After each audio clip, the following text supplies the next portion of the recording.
That old man got the tractor beam out of commission, or this is going to be a real short trip. Okay, hit it!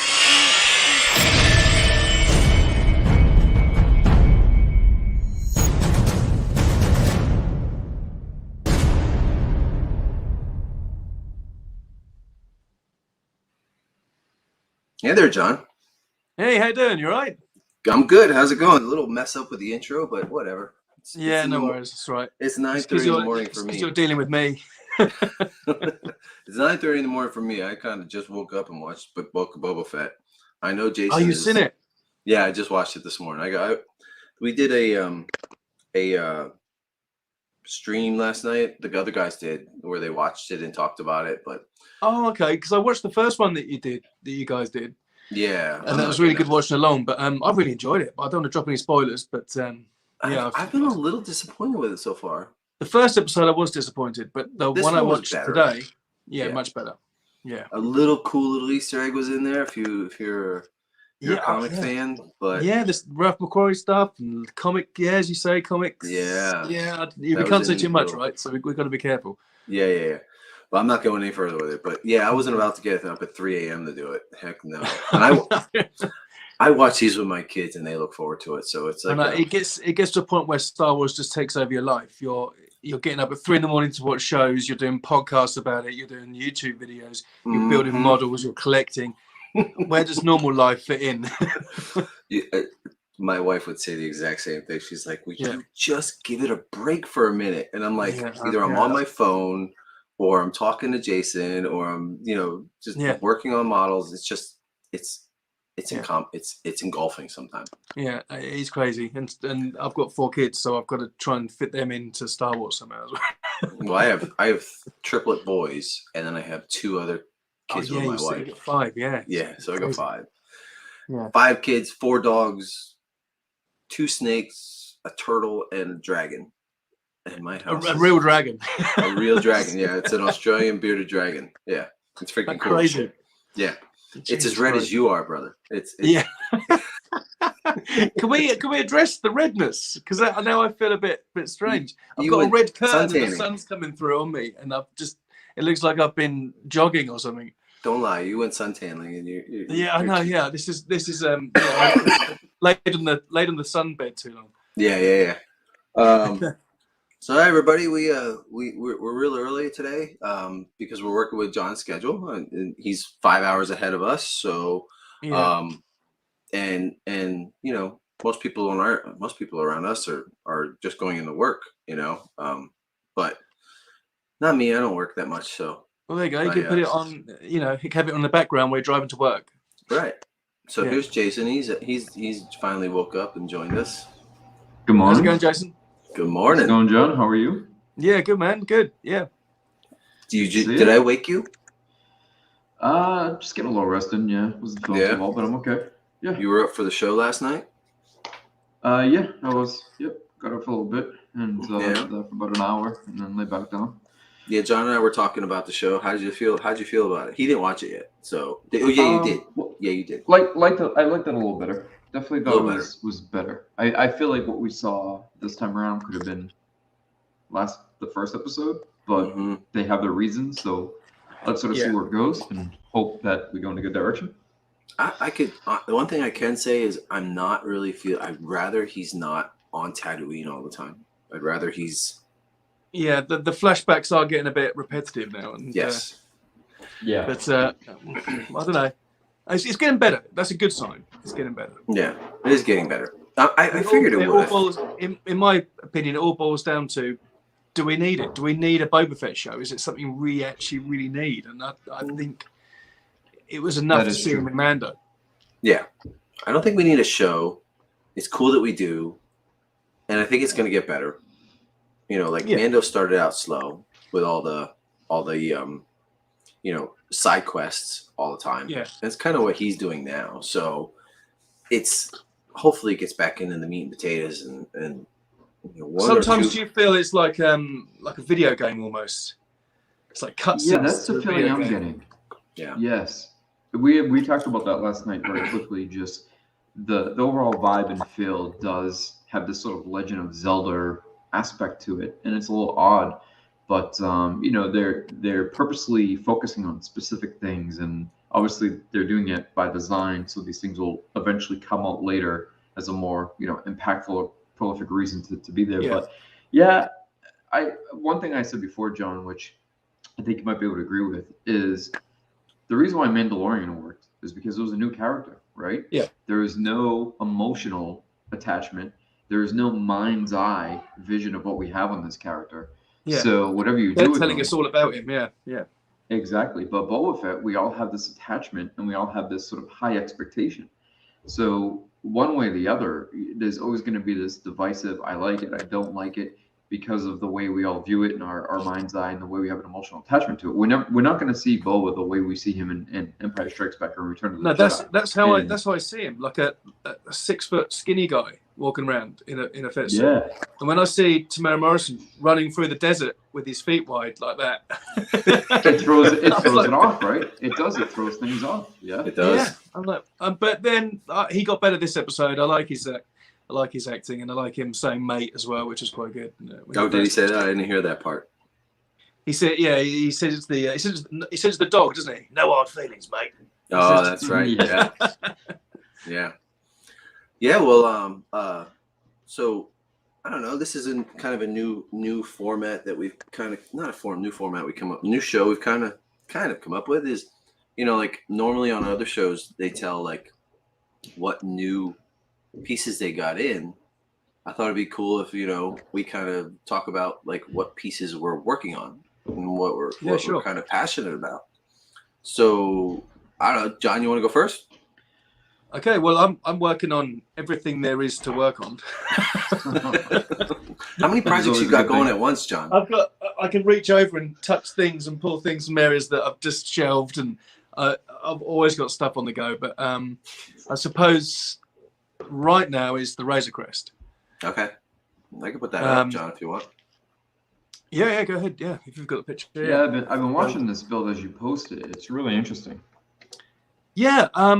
So there's two camps I'm finding when I'm talking to people about it. There's the scale modelers that concentrate on this scale, 1/72nd, 1/48th styrene kits, and they'll scrutinize every single tiny detail of the kit, which is fair enough because that's their passion, So any mold, like seam line or any sort of texture on the kit or any ill-fitting parts or anything like that, they'll just destroy it, But when you go to the other camp, which is guys like me that build resin stuff and studio scale stuff and that, and can forgive these little errors and just want a cool looking ship to build and are willing to put the effort into making it shine, there's those two sides to that's what I'm finding, two different groups of people that are complaining about it. And I'm sort of camp B. I'm like I'm willing to put the effort in to change it and make it look right. And it's everything's there, the details, right? You can ID parts from it. You can literally ID kit parts, which would have been from the CGI library. So the parts that would have been scanned in at ILM and used throughout the history of modern Star Wars stuff. They've used just cherry picked original kit part items, which is lovely to see. Which real quick, John, not to throw off your course, but a lot of people watching may not realize that. They think that if something, not that I don't want to assume that they all think, but a lot of people may be under the assumption that if something is CGI, then it may have just been designed sort of with artistic liberty, in ZBrush or something. But so even though it's CGI, they're still borrowing from exactly original kits. Yes. Yeah, John Knoll did a talk at a celebration, and you can find it on YouTube, and he goes through the scanning of original donor kit parts, and you see him rotate on the screen in 3D and that, and then he'll place them on certain models and stuff, and you can see they're built up faithfully using original donor kit parts, which is lovely that they're doing that, and they're stepping into the digital era using original parts. I'll be honest, I didn't know about that. Yeah, so what they're doing is they're not keeping them in the scale from each other. Oh. Yes. Well, this way they can make it any size they want. Yeah, so but still you might get like, I mean, you'll recognize that part on top, both of you. You know, okay, so if I grab the model now quickly. I think I can zoom. Yeah, I don't know. Sure we can. So, if you can find that part on top on the picture. Hold on, I'm gonna put you full screen. I can't zoom on the picture. All right, so that bit there, that's the hood of the Ferrari in the back of the Slave One. Oh yeah. Oh, okay. Right. Okay. Right. Yeah. Okay. And then you know on the sides you've got Morse Carl, you've got C-Lab. There's loads of parts on it. But now, John, are those actually on the ship in the movie? Yeah. Those parts? Okay. Yeah. Okay. So there's a scene. Oh gosh, there's a scene. Do you know the episode? I think it's in season 2, where Grief Karga and Cara Dune are inside that stolen sort of Imperial shuttle, getting chased by speeder bikes. Yeah. And the TIE fighters follow them, and then you see the Razor Crest take out the TIE fighters. The cruiser. Yeah, that thing on the floor with Cara Dune and Grief Karga and shooting across. There's one bit that someone's freeze framed, and it's a flak 38 part, like a triangle. And it's on the screen, full size. And that's interesting. I never knew that. Yeah, it's great to see that. So back to this Revell kit, those parts are on there, on the Revell kit. So Revell have used that digital file and faithfully created the correct way the Razor Crest looks. Though I have found some details on it that aren't correct, but you know, it's a £40, I don't know, what's that, $60 kit. It's made for kids and grown-ups.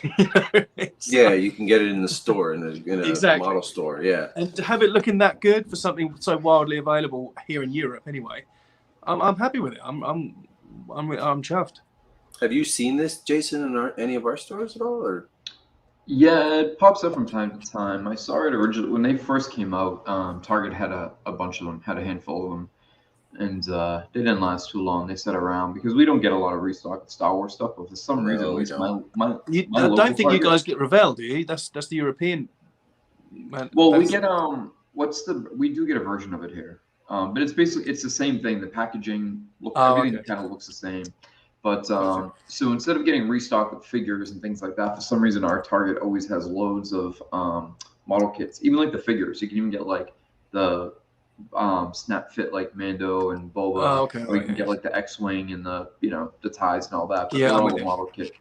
At one point, I wouldn't touch Revell with a barge pole. I just stay away from those kits. But it's the only choice we got, unless you want the tiny I think it's behind me, the Bandai. I mean, you could use that as an earring. It's that small. It's like that. It's pointless. But again, it's exquisite. The detail's perfect, but it's just too small. And I think you guys are getting the round 2, which is going to be the same company that's doing the AMT kits, the classic 70s and 80s kits. They're repopping those. So that's who'll be doing it. And what else are you working on? Okay, can I jump over and get? Yeah, absolutely. Yeah, definitely.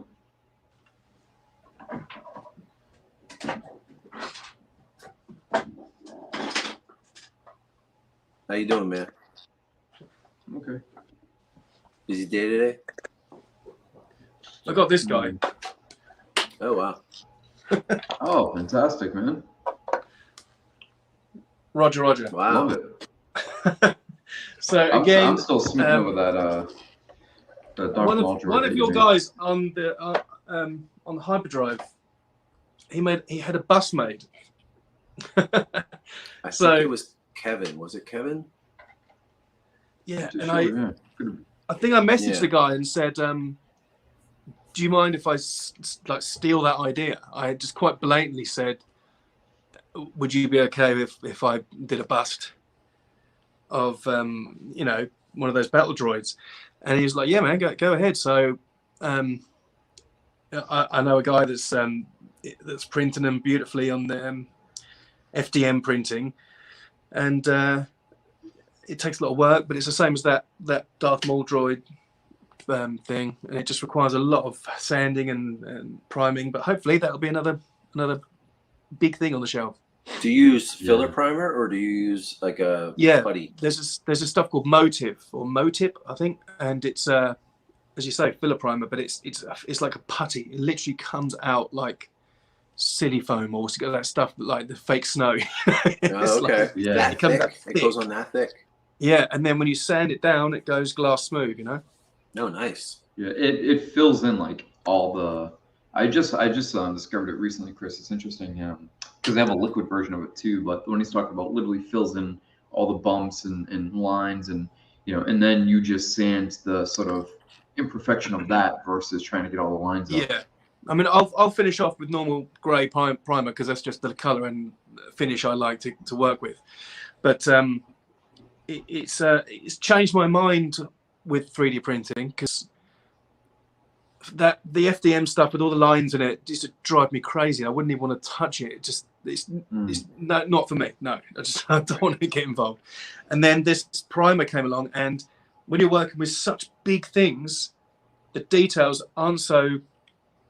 Well, I want to say that it's not important for them to be lost, but it's not like a model kit. You'd never use this primer on a model kit; it would just destroy it. All the detail would be lost. But with these big life-size objects, you can really use that primer to your advantage and really get rid of all those print lines. And the primer I use is a VHT engine block primer, and Randy Cooper turned me on to it. And when you spray it on, it looks really thick, like not that thick that it's filler primer, but when it dries, it shrinks and shows all the details. Like I don't lose any detail on this primer, I've tried a couple others, to see if it would work better, because this is like engine block primer, you would, some of the primers you wouldn't even think you wouldn't want to touch a model kit with, but when you use it, when they cure, the details pop. Yeah, the detail stays. I don't lose anything, and one problem if you want to get down and it's tough to sand off. It's really brutal to sand off. It's like a 1,000-degree primer. You can't even burn the sucker. It's like so. My models are safe from the fire. Your models will disintegrate inside, but the primer will stay on it. Yes, yeah, exactly. Stay a shell. Yeah. But speaking of that, John, you say you use the gray primer for everything, right? Yeah, like the Tamiya, or we've got like an auto shop called Halford's here, which you can get like a big can for like £10 or whatever. It lasts for ages. Let me ask you a question. When you're doing, let's say, an X-wing or a Y-wing, okay? Yeah. Now they used a black base, right? A black primer underneath. Yeah, not always, but they did. Yeah. So okay. Sometimes when you see the Dremel work that's been knocked back through the panels and the wings and the sides, that's sometimes even the black styrene showing. It's not always. It's not always the black primer. Oh, okay. All right. So what I'm wondering is, if you took a drill or whatever to one of your models now and tried to drill it back, you wouldn't necessarily go straight back to primer. It'd be very difficult to just lose that top layer, wouldn't it? Yeah. You'd go right down to the plastic. Yeah, but what I'm wondering is, say with say my Sandcrawler, I used a white primer. Right. Now, if I use a darker primer, that I wouldn't have got that like faded orangish brown color. Like the base coat kind of like changes the color of your paints, right? Exactly. Yeah. So if you build up reefer white over black, you're gonna do so many layers of it, tons and tons of layers. But it's how close you want to keep it to the original, because the Sandcrawler was I can't remember what primer was used in that, but then you got to think the scale. So yours is a smaller, or yours is about half the studio scale. Yeah. So you got to work out is that you got to change down the lights and all that sort of thing and how it would shine through. But you're quite right, with a white primer, your browns would have turned more orangey. Yep. And you wouldn't have had to put more layers on.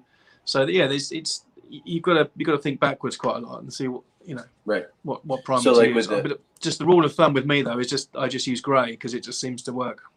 Okay. Work well. I also was thinking about like Slave One, the wings. You do the primer, then you do the yellow, the armor yellow, and then you spray over it the reefer white. it gives the reefer white a different color than if you Is that spray me it lagging over or you guys? I think it's you. Jason, are you good? I'm good here. Yeah, okay. Think you're a little lagged. Is that me lagging? John? Yeah. Can you hear us okay? Yeah, no, guess not.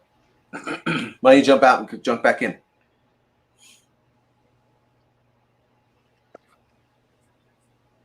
You good? He's moving. Yeah, he's moving. I don't think he's ready. I don't think we're coming through to him. I think it's StreamYard. StreamYard always does it every once in a while, you know. Yeah. Yeah, but like I was saying, it's like the reefer white changes a different color if you're putting Okay. under. I'm gonna leave and come back in again. Okay. So I've actually been playing around with maybe doing different, like if I'm going to paint this piece right here, right? So I'm like thinking about putting colors underneath like my base coat. Like my I don't know what color base coat I'm doing yet, like a gray, some type of gray, concrete or something, you know. Yeah. But then doing underneath that, doing some kind of color so that it kind of shines through differently. Then you know what I mean? I don't know. I'm gonna play with it a little bit. No, it makes sense, and that's how you get a lot of the elements. You know, early on, even when we first initially started, and you know me, I one of the things I was able to help you a lot with was color, and a little bit of like color theory and stuff like that. It's one thing that I studied for quite a while, and you know, it's just assumed that if you want to add some additional coloring, you always go on top, which is possible, but a lot of times it's done from below. Yeah. And it's no different than like when you're younger and you're doing an image and you do it in black, you know, black line, and then you go ahead and color it in. Well, the proper way is you color and then you ink or align it. And it's similar when you're doing something in a 3D form. You can bring some of that color out by going layer upward, you know. Yeah. Sort of building upward. Yeah, but it's interesting too, and it's interesting how you can take certain colors. Reefer white specifically can really take a lot of different, you know, especially colors that have low opacity or colors that are very see-through.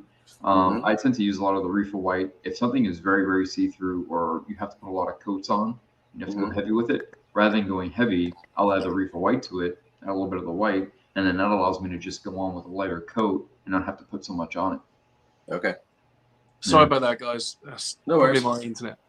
That's fine. It happens. Okay. So you any more, John? You got any more projects going on? That I got the big Razor Crest that's printed again, but that's resin printed. What else have I got? I got MC80 here. Oh. That's the Nice. Anagrand Oh. model, the old resin Anagrand kit. Now is that the Home One ship? No, or is it the other one? I'm not too clued up on the Home One and the MC80, but I believe the Home One is without the wings. Okay. Does that make sense? So yeah, you're right. Yeah, the Home One just had the body, and then the wings were added on the side. So the one with the wings was like the white with the pinks and oranges, right? Yeah. And the other one has those funky. I keep looking at pictures of that thing, trying to figure out how they painted it like that, like with all the different. Well, you got to think it's huge. So, I mean, on the back, I haven't studied it too much yet, but those engines, they're Sat Vs. Okay. I think they are. So that shows you one of them is the back of a Y-wing.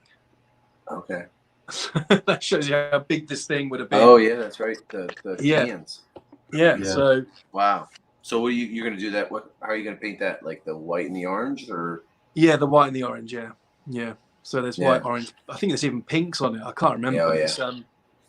It's quite interesting because it's the Moncal ship, right? It was meant to be built by Akbar and his lot.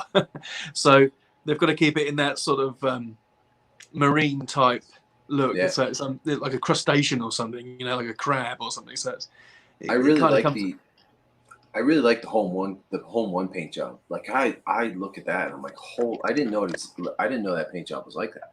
until I looked at that Chronicles book. Yeah.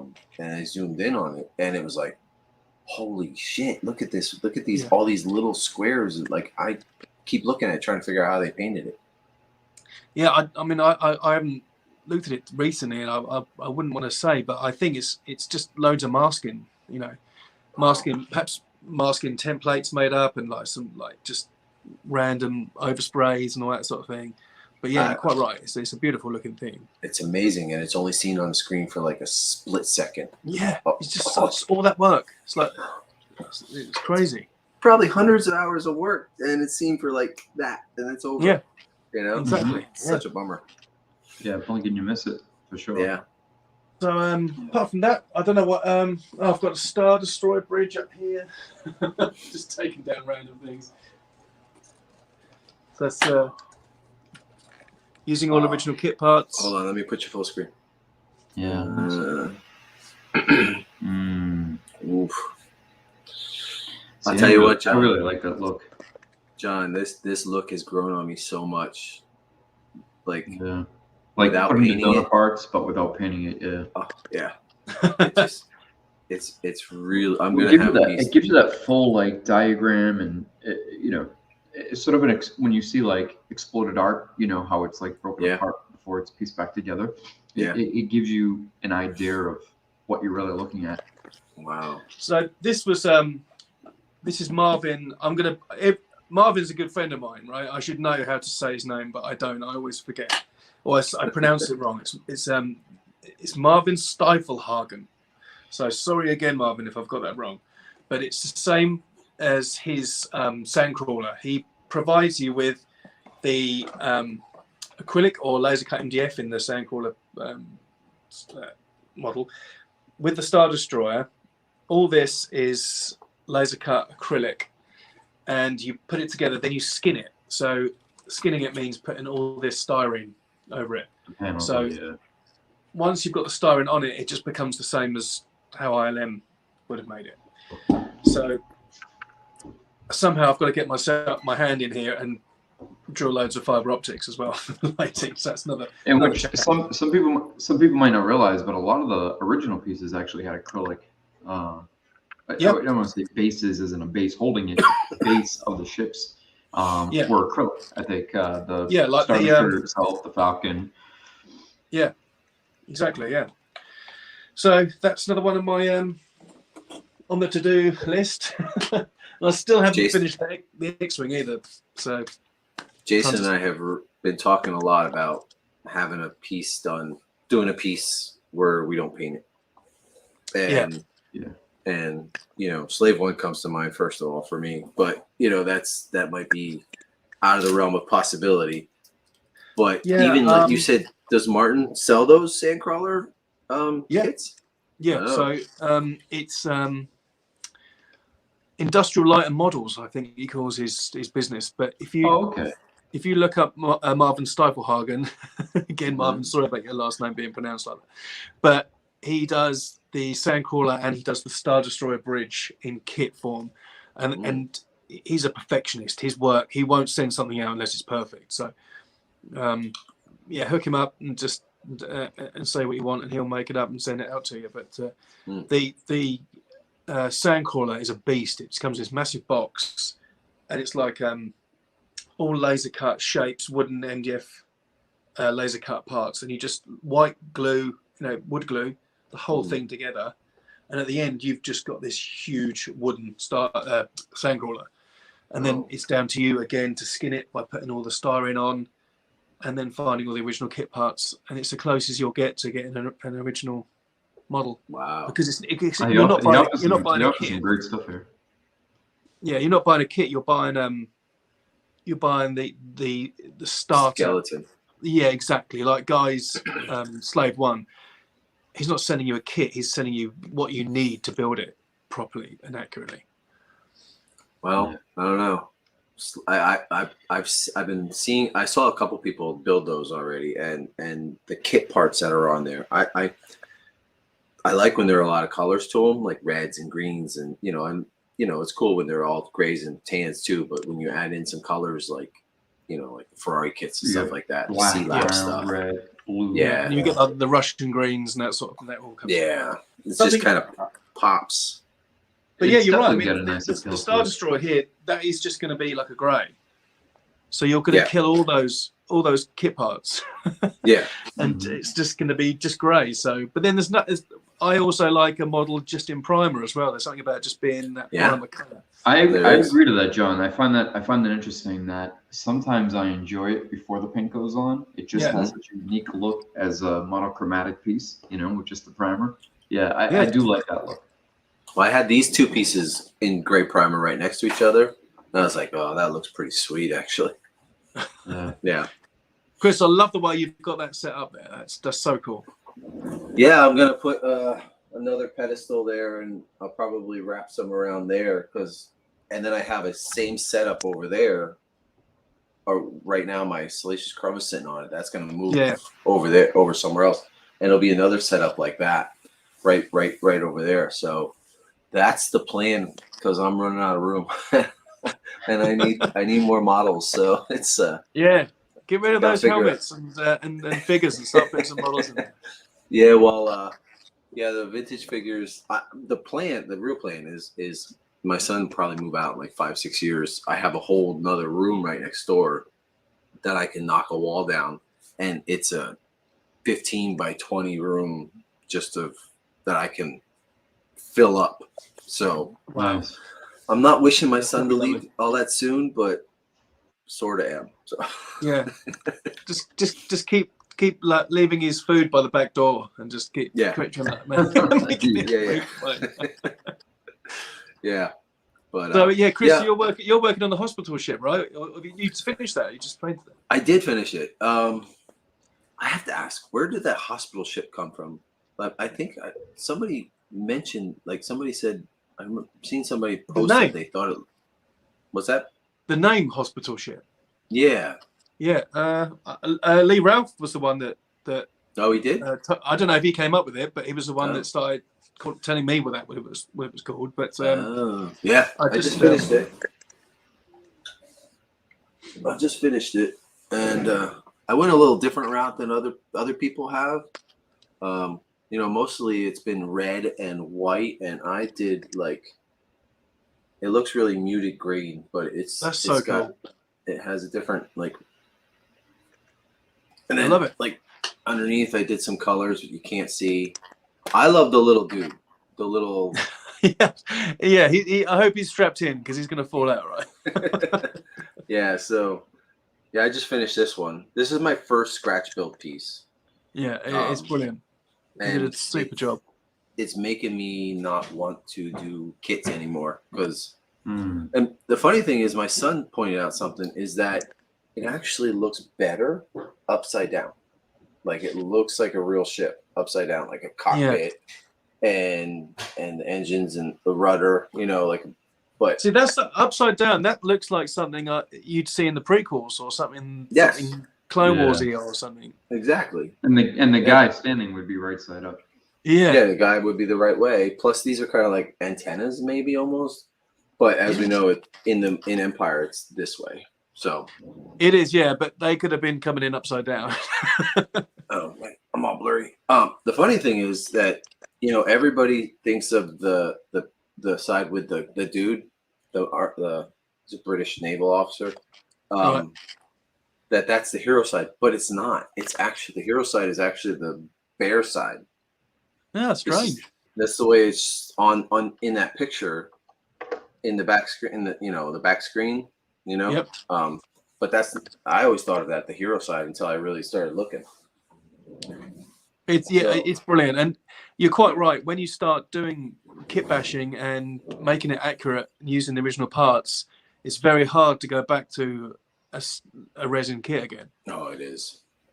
It is. And you're correcting things, not necessarily the maker's fault, but quite often it is the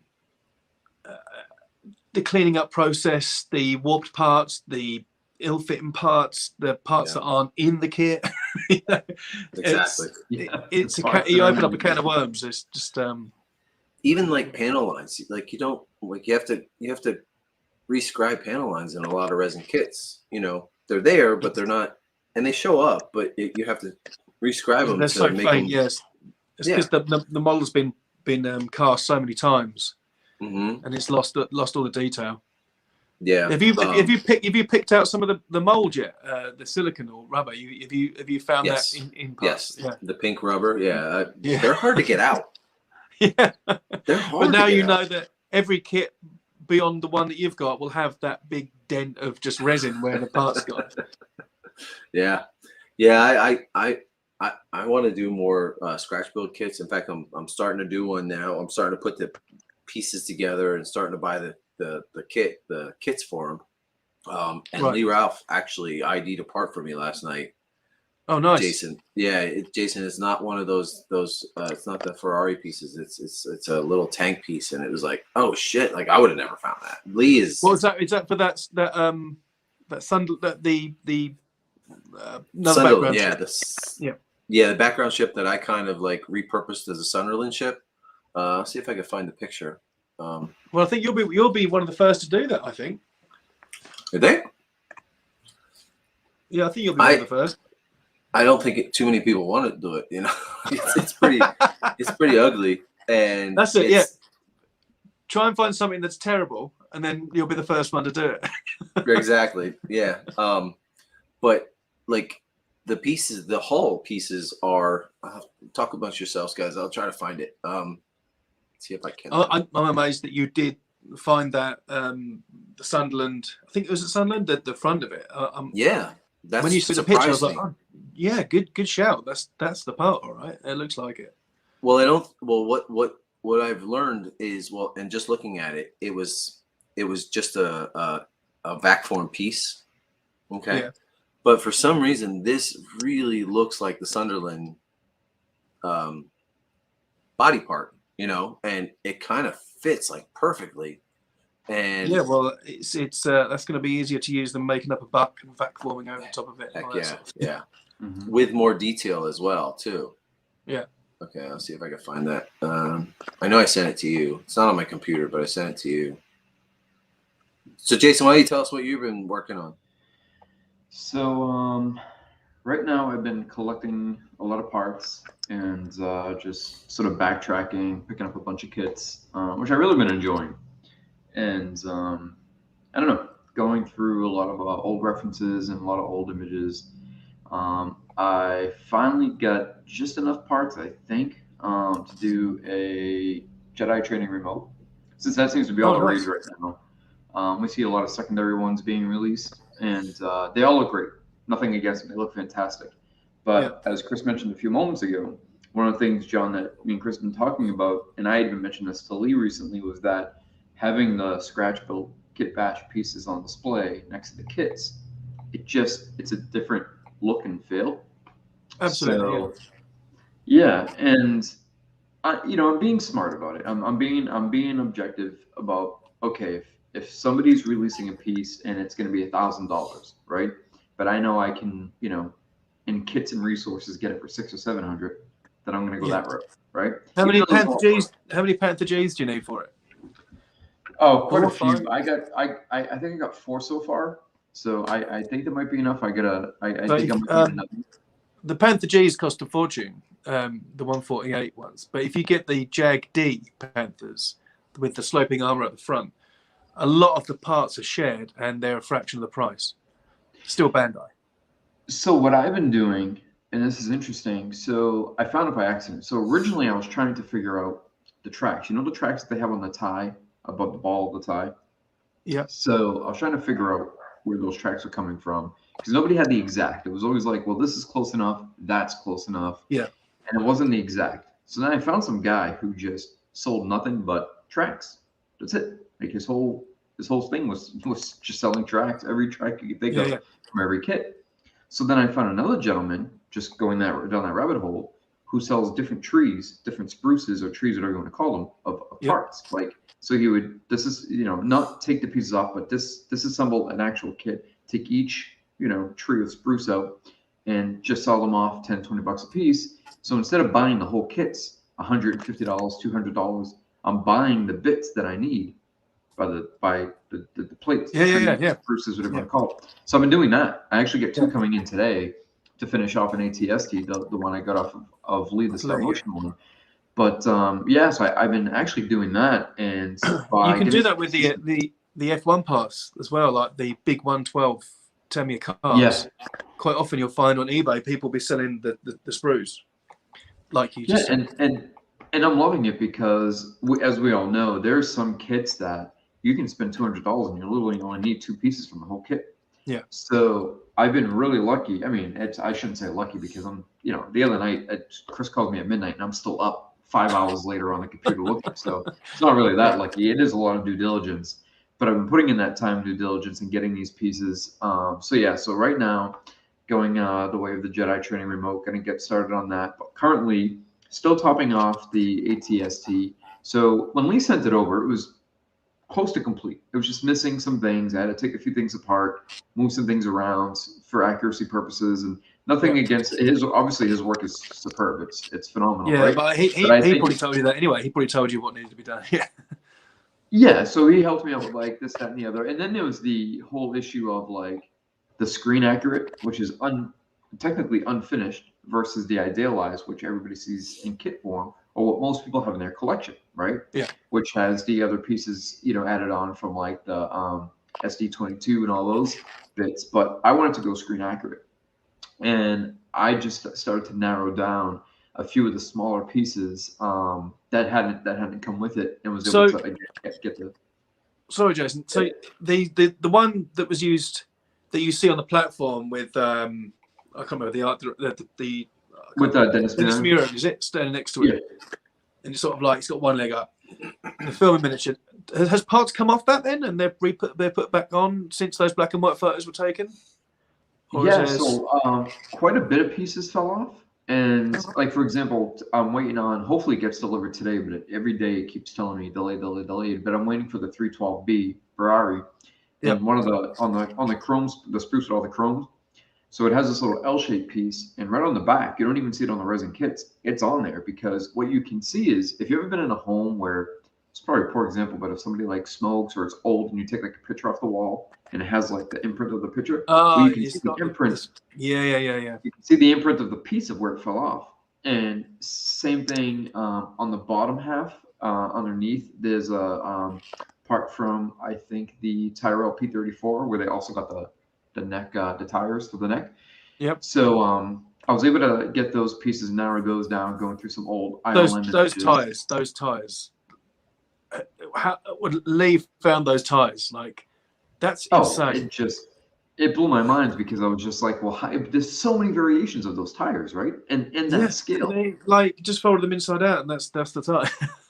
and that was it. And and it always drove me nuts. And Chris can second me on this because for some reason, when we first got a kit form of the ATSD, it drove me bananas that you would always get like just a resin neck.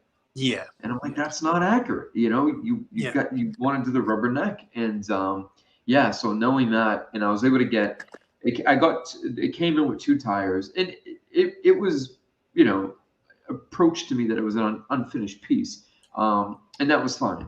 But so I got the Tyrrell in for other things that I needed, but I figured, okay, I'll get the 3rd tire, flip the top one in. But looking at some images, I saw like the ghost image of pieces that had fallen off. And so I pretty much get it down to about 99%. There's one thing that both Jason Eaton and Lee basically said like what they think it might be, but they weren't 100% sure. And it's this really blurry picture of the backside leg as it's sort of walking like this. And it's one piece that sort of came apart and fell off, and nobody's really been able to ID it. And that's going to be the only thing on it that's missing. But I got like the little side panels. That's going to be nice. Yeah, I got the little side panels that were missing from the kit, a couple other things. And I've gone through a bunch of tubes. I'm not sure if I have the exact correct ones, but I got them out of the kits from a couple different race car kits. So doing that, and then also working on the ion cannon. So what I do with the ion cannon, because that was already a pre-made sphere, was looking at the pieces. Me and Chris basically matched everything up, and then we bought the kits. So even though it's not a lot going on, at least the Greeblies will be the donor kits, the original kits. So I'm happy about that. I like the idea, as I mentioned, of doing things as natural or as true to form as possible, rather than having the cast. And the pieces that we got in are beautifully cast. They're really, really nice, really, really clean. But it's just the idea of having the original ones. So I like that. So yeah, just a couple things going on, and then we're still waiting on. We get some other pieces coming in pretty soon, and yeah, just kind of banging away on those, and hopefully going to be working on some concept stuff soon. And yeah, so I'm doing the whole, as Chris works on the background shit thing, I'm doing both like concept / screen used. So I've kind of cheated so far because I've been able to get a lot of the concept stuff from Lee. Sorry, Jason, I'm lagging again. Can I just refresh my screen? Sorry. Yeah, Yep. do you think? Yeah, Jason, I Lee's a freaking, honestly, like a encyclopedia. Oh yeah, he's like computer. He's like a Comes up- Wikipedia for the parts.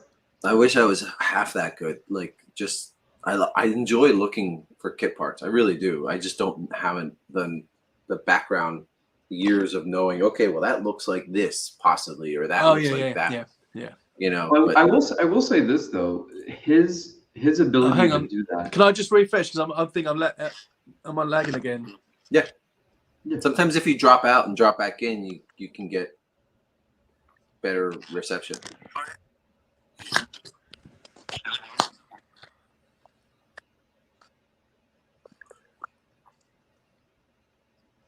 Yeah, so like I love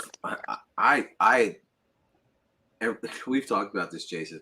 I sometimes are like find a part and I'm like, oh shit, like could I have found this part? And then we figure out, oh, that's old news. Like it's just old news. Yeah. And like I actually feel like I might have found a part the other day. Probably not, but it's nice to think that maybe I did, you know. I'll wait till John comes back to put this ship up to show, like, talk about this Sunderland. But yeah, but as just to continue some conversation, as you were saying too, when we were talking about the resin kits, as you know, what I did with the Vader tie was I stripped off as much of the sort of cast greeblies as I could, and then top those with the original pieces, just to get it again, you know, the base being the cast, and then get it as close to the original as possible. But you know, that adds to it. That adds to the fun of it, and that adds to the overall artistic endeavor of it, I think. Yeah, it makes more of a hunt. You know, like I enjoy parts. I love it. I'll it's terrible to say, and my wife is at work, she can't hear this, but I'll buy a kit even though I just need one little inch piece, you know. I may use that kit eventually, you know. I have an idea of something I want to build later that I'll probably use a lot of kit parts that aren't used on other ships, you know, but it doesn't bother me. I like my stack of model kit parts. So it's weird that I look at it sometimes, you know. We had talked before about possibly like doing a t-shirt or something like that where it's those model kit parts. Yeah. Less red. Sorry guys, I keep dropping in and out. No worries. Oh, that's okay. So as I was saying to Chris, I've had to put my phone on charge, so I'm less red. Yeah. I was saying to Chris John, just to sort of top off like some of the things I've been working on. So like with the ion cannon, even though it's a sort of cast kit and the greeblies were beautifully done, they were really clean. It's just getting in the habit of being a little bit more kit bash, scratch built. And I did it recently when I was working on a Vader tie. Just out of curiosity, I started, you know, sort of digging for those original pieces. So I cleaned off a lot of the cast, all the greeblies that were like placed on. I think it was the Michael Reese and Steve Nyson X1 Vader tie. And I basically just sanded off or cut off all of the greeblies that were on there, or most of them, a large portion of them, and then replaced them with the actual found parts. And it just has a much better look to it, much better feel.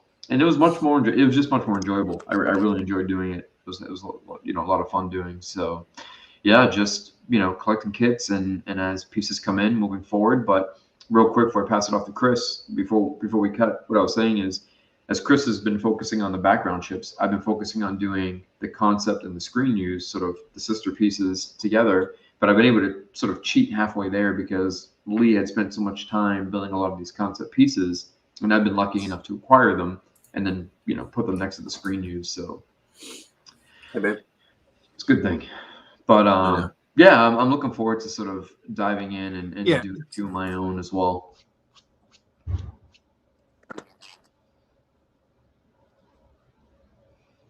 It's heartbreaking when you get the kit and it's not how you want it to be, and those parts don't look right. Oh, it's so frustrating. Especially the biggest thing for me is the missing parts. That's what actually, with the Vader tie, that's what made me decide to start getting, a parts list and figuring out what was what, because I was missing so much stuff. It wasn't even, I was like, either I'm going to have to scrap this kit, sell it to somebody who wants to take on the headache, or, do something with it. And finally, I was just like, you know what? I'm going to, make lemons out of, lemonade out of lemons and just. Yeah, I was saying just a minute ago, like, I don't know how you do it, because it is heartbreaking when you open up a kit and it's not how you want it to see. There's parts that have just got resin all over them, or they're not. Yeah. Yeah. John. Yeah. Can you hear me? Okay. There we are. Okay, now I can hear myself. So yeah, this is the ship that I was talking that. Yeah, exactly. Yeah, that's the way to do it as well. It looks so much nicer when you've used original parts. It's just so much nicer. So this here is the background ship that well, currently I'm working on 2 X-wings. I got. Is that me lagging again? Sorry, you lagging again. No biggie. Well, so here's the other background ship that I'm looking at getting pieces for, and like back here. Yeah, it's lagging again, man. All right, drop out and come back in. I'll wait for him to talk about that then. Yeah, I feel bad. It's going to start getting frustrating for him now. So, John, why don't you try dropping out and like restarting your, like, drop out of the studio and then come back in. Yes. See if that helps. Sorry, man. I'll give one more try. Okay.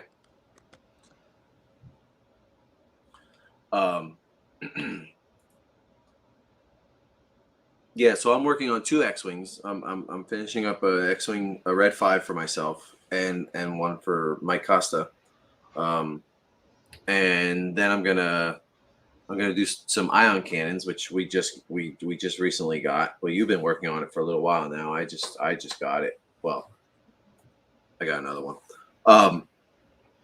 And this background ship, a lot of times what I'll do is if I'm making a piece, I'll make 2 of them, because I can do the same steps along the way, and I can work with mine a little bit, and if I mess something up, I know not to mess it up on the second one, so that's what I'm working on right now.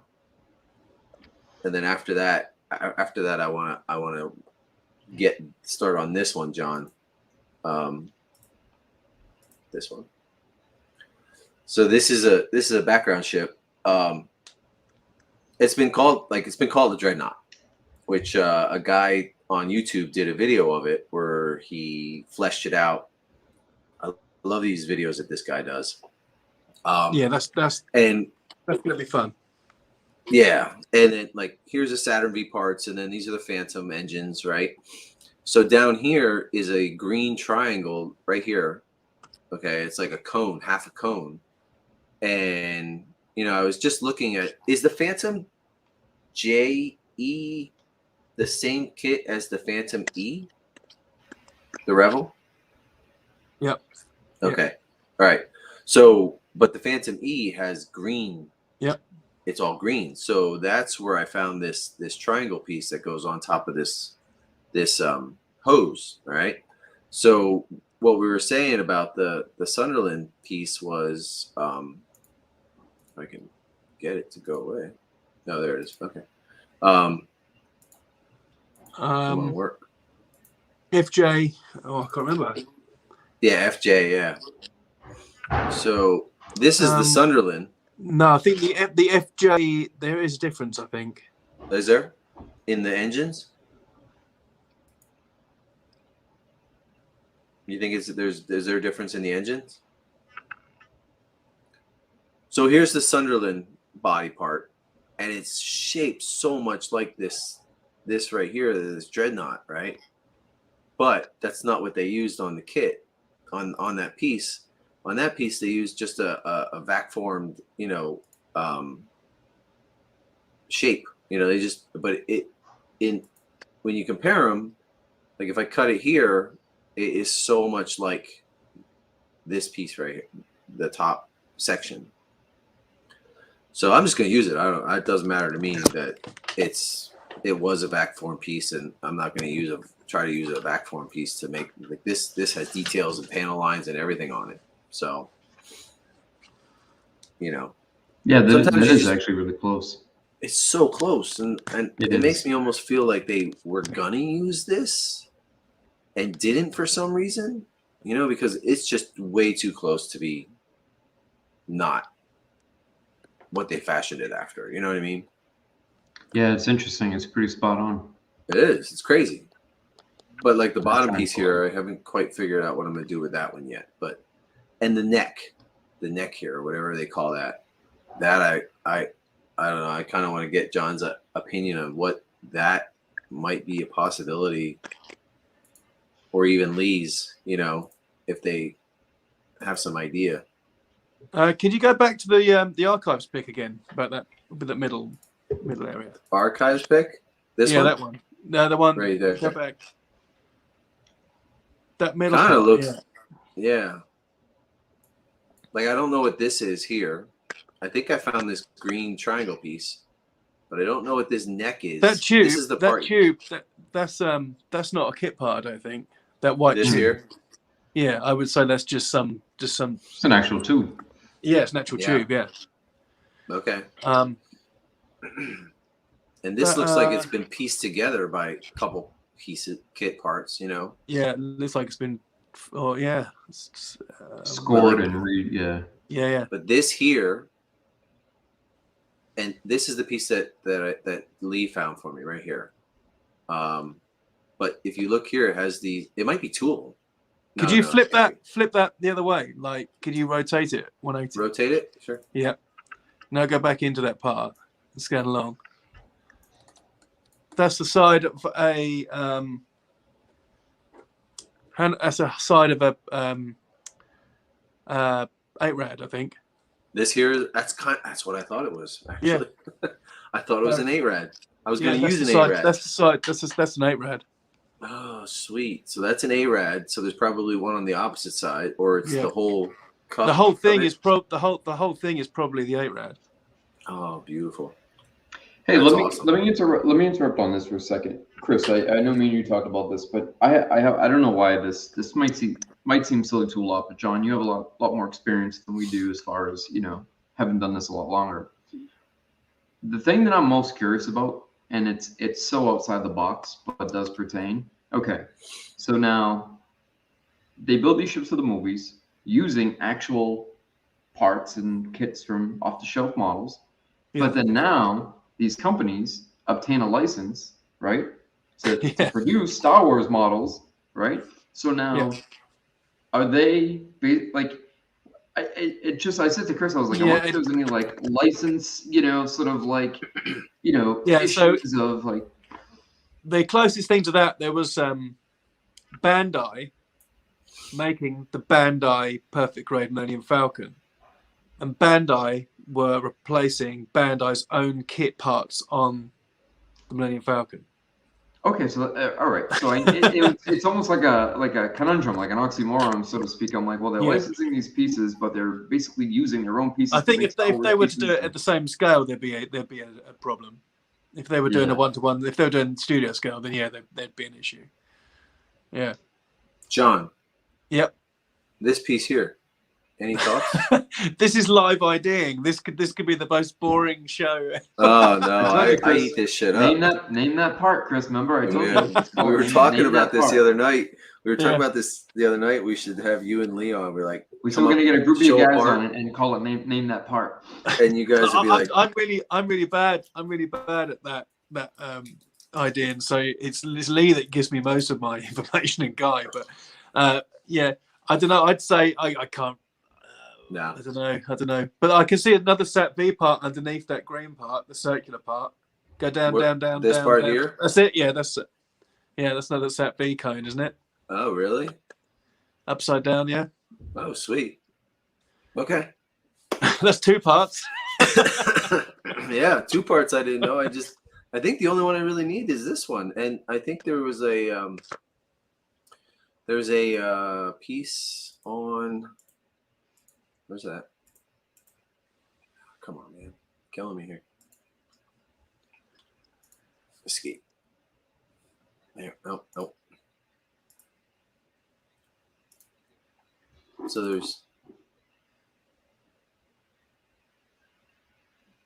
So here's another shot of the underside of it. Yeah, that doesn't give you much. That's the Sat V you're talking about right there, huh? No, I was talking about literally like Right, this part. The there's base, like a. You're gonna have to go. You're gonna make me go and get the kit now, aren't you? No, that's all right. You don't have to.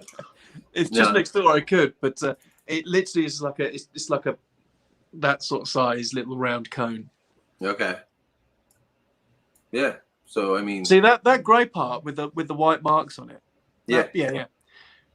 That almost looks like a hood of a 112 car or one bonnet of like a Formula One car, possibly like a hood. Okay. Cut down, but as you say, it's got those score marks on it where it looks like it could be just cracked and filled. I don't know. It's strange. It's freaking interesting. I find this fascinating to talk about. Yeah. Rebel Well, Spy. I mean, you could go a long way and build that to look like that without using the 100% parts in the middle. I'm not totally. I don't have to have it 100%. I don't think. Like if I get most of these kit parts, like I said, I'm adding the Sunderland. So like the fact that you figured out that 8-rad and Lee figured that out. It might be 8-rad. It's just worth. You've got an 8-rad, right? In the stash. Yeah, I have one. Yep. That's what I was going to use as the bridge, even if I didn't know what it was. That's what I was going to use. There you go. So, yeah. So yeah, we are nerds, Rebel Spy. We're pretty bad. Yeah. Definitely. I mean, we're here on a Wednesday But morning. here's another thing, and I'm not trying to justify anything, but when people scoff at pricing, right, for built kits, it's not. They think, oh, you're paying for it. You're not just paying for the paint job. You're not paying for the build. You're paying for the time it takes to ID something, the time it takes to buy that particular kit. That kit's got to come in. You got to buy another kit. You get to piece them together. Like it's just extensive. Even if even if you have the entire list in front of you, you know everything you need to get, you still got to track it all down. You still got to part it all out, piece it all together. I mean, there's so much more that goes into it than just taking something out of the box and putting it on your shelf. And I think that's where there's a little bit of a deeper appreciation for the piece. You tend to connect with it a little bit more because you didn't just, you don't take it for granted, I guess is the best way to say it. Hi, Parminder. Yeah, like buying the kits, you may spend $100 on a kit and you might need like a 1-inch piece out of it. It's like, yeah. Oh, Jason was asking me how much I put into this hospital shit. Oh, I'm meant to be working on something for. I'm meant to be working on something for Parminder. Okay, cool, nice. We were trying to. He was pricing it to asking me how much I spent on the kits for this thing. It came out to like $400 or $500 for just the kits. So yeah, I don't know. I'm going to the route of resin. I'm sorry, donor part kits more so than anything else. Like, like some things like a Y-wing. Like I was looking at the kit list and it's like, holy shit, there's a lot of kits for this. There's no way I'm building one of these. But the guy that did that run on the RPF a while back with the resin parts for the Y-wing, that's one particular ship that costs so much money in donor kit parts. Yeah, like it's a phenomenal amount of money. Well, so it makes that's it where makes I would sense go now. with a resin or Chris, it makes sense now. John, I had been talking to forgive me, his last name is escaping me right now. Dave, Is that me lagging again? Sorry. He had done a No, you're okay. Y-wing, and he quoted about 15,000 for it. And at first I said, what? No, but then now knowing, what went into it, how many kits and all that, it made a lot more sense after the fact. And I just said, wow, that's, it's amazing. I mean, we were just looking the last couple of days at the Porsche NTEX, the turbo, and I can't find them for. I think the best deal I found was like 2,700 US. To do a scratch built slave, and yeah, I mean some of these kits, man, for the rare pieces are just getting harder and harder to come by. Yeah, this I don't know. I not everybody is interested in this show like this, but I could talk all day. I could talk all day about parts and IDing parts, and and there really isn't an avenue out there for this. I think he's pretty far behind us. I think so, yeah. Yeah, they use him, but you're right. There isn't an avenue for this, and I think the modeling community in of itself is. I could talk all day. I'm just I've got terrible internet, so I really do apologize about that. No worries, no worries. Well, John, I don't know how you feel, but I think we should do this a little more regularly. Kind of make this sort of like a kind of a thing we do every now and then, maybe every couple of weeks. And we can talk shop. I found this fun, and I like doing this, and we're always working on new projects, so it's always interesting to talk about these new projects that we're doing. Yeah, definitely. Yeah, I'll be up for it again. Yeah, sure. It's just I just really apologize about my internet. That's all. It seems so difficult to communicate at the moment with this bad internet. We're used to UK guys having bad internet. We have that. Yeah, with it seems to be a thing. Yeah, it is a thing. Stuck on that island, they have poor internet. They don't get fiber optic directly to the. Okay. It's makeshift. It's bespoke internet. Still in the medieval times. But hey, thanks for coming on with us, John. I think we're good. We're lagging a little bit, so we might. I've had the phone engaged for an hour now, using up the phone line. Okay. Oh. So why don't we cut short? Yeah. Maybe we can figure out a way that we can have you on next time, and you won't be so laggy. Yeah, no worries at all, guys. Next time we'll make it better. Sorry about that. All right. Well, stay on, John. We'll talk to you for a couple seconds, and we're gonna end the broadcast. And yeah, sorry guys, but great talking to you. Thank you so much. Yeah. See you later on. Bye.